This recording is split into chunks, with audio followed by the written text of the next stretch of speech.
疲労破壊の実験。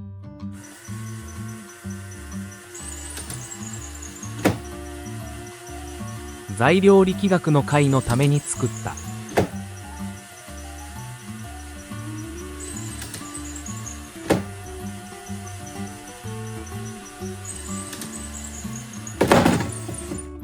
話が長くなるのでボツにした。これは衝突実験の車。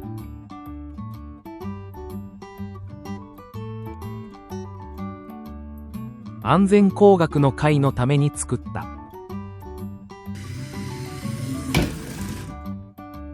前が潰れて衝撃を和らげる。さらにエンジンが客室に入らないように下に潜り込ませる。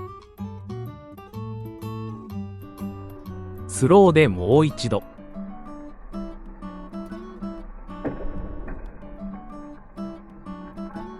この仕組みだと車体が持ち上がってしまうのでボツにした。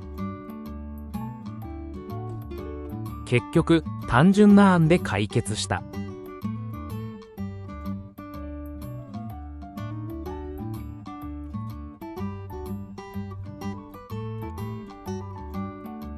ヒューズを試す実験。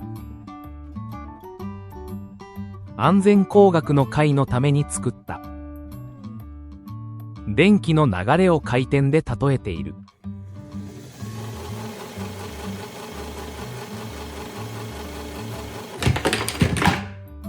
負荷が高いと装置ごと壊れる。これはヒューズ。回路の途中につなぐ。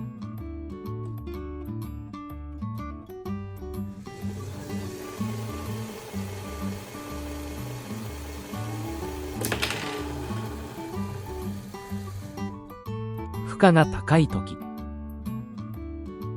ヒューズがわざと壊れて装置を守る。ヒューズも車も自己犠牲。同じ話になるのでボツにした。これは自爆装置。安全工学の会のために作った。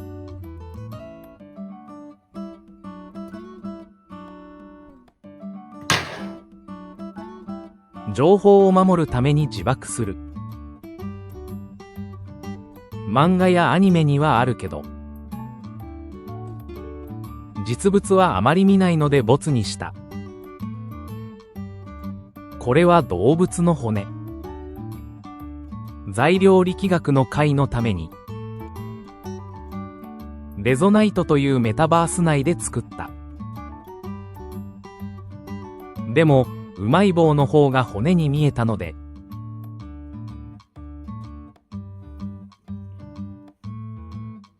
結局そちらを採用した。